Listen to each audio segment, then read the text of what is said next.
বর্তমান দুনিয়া দেখেন কি পরিমাণ হারামি, বদমাশি, জিনা, ব্যভিচারী, কত জায়গায় ধরার খবর, কত জায়গায় মরার খবর।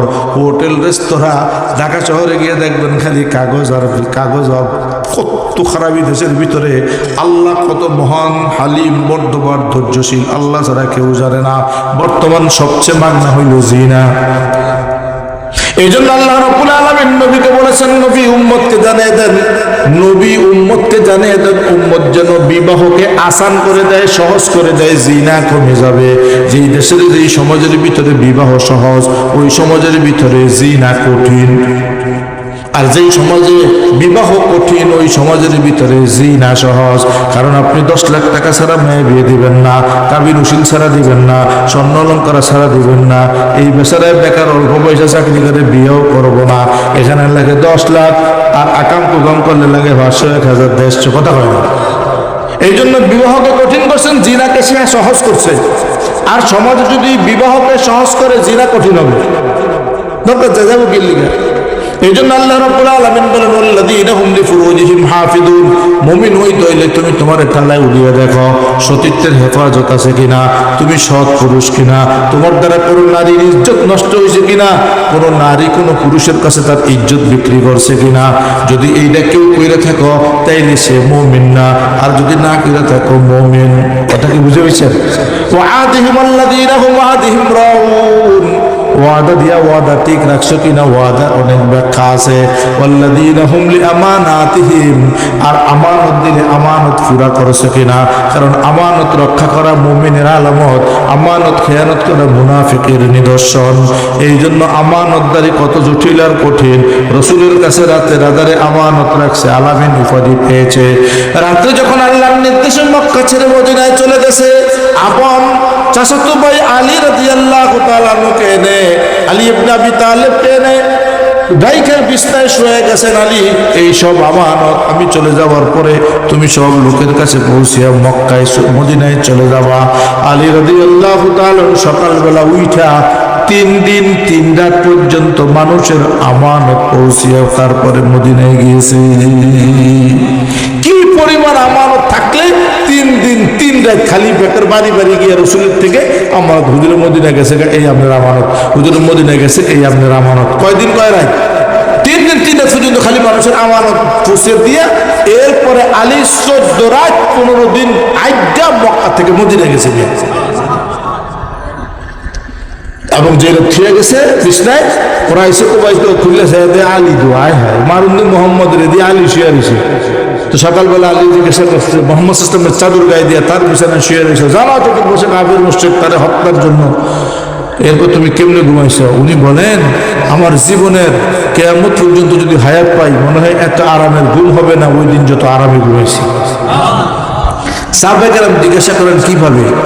এরা সব চতুর্পাশে ওত পেতে আছে তাকে মারার জন্য, তরবারি খুলে, তারপর তোমার তো আরামের ঘুম হয়েছে। উনি বলেন, রাসূল যখন আমার ডেকে গেছে, আলী রাত্রে আমি চলে যাবো, সকালবেলা উঠা এই যেন শুয়ে থাকবো এইভাবে। সকালে উঠা আমানতগুলি পৌঁছিয়া খুব তাড়াতাড়ি মদিনার দিকে আয়া ফেরত আমার দেয়া করবে। তা আমি তখন চিন্তা করছি যে রাসূল আল্লাহর হুকুম ছাড়া কোনো কথা বলে না। যেহেতু রাসূল বলছেন শুয়ে থাকবি, আমানত পৌঁছে দিয়া মদিনায় আসবি, আমি নিশ্চিত কসম খেয়ে বিশ্বাস করছি মদিনায় যাওয়ার আগে আমি আলী মৃত্যু হইব না। টনটার করে শুয়ে ঘুম গেছি, এই জন্য আমার ঘুম ভালো হয়েছে, অত টেনশন আমার ছিল না। এই জন্য আল্লাহ রাব্বুল আলামিন বলেন, ওয়াল্লাযীনা হুম লিআমানাতিহিম। যাদের কাছে আমানত, এই আমানতের রক্ষা করে, হেফাজত করে। আল্লাহ আমাদের অনেক আমানতদারি আছে, খবর তো জানেনই কি অবস্থা। এমনকি ব্যাংক বিমাগুলি পর্যন্ত আমানতের দুরবস্থা। সাইনবোর্ডও নাই, ব্যাংকও নাই, বিমাও নাই, সংস্থাও নাই, সংগঠনও নাই, আছে না নাই?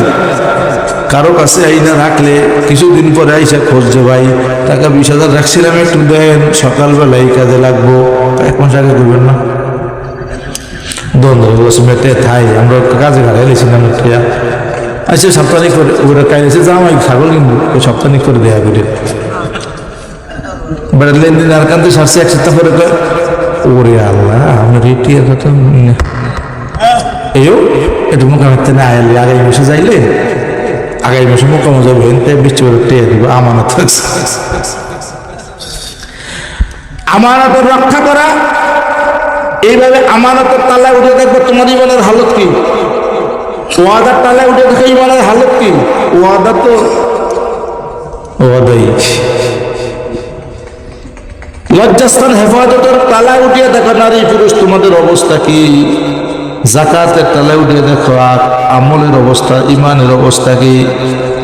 আল্লাহ ডাক দিয়ে কয় বেহুদা ওহুদা নিরর্থক কাজ কাম কথাবার্তা সময় নষ্ট করার থেকে তালায় উঠে দেখো অবস্থাটা কি।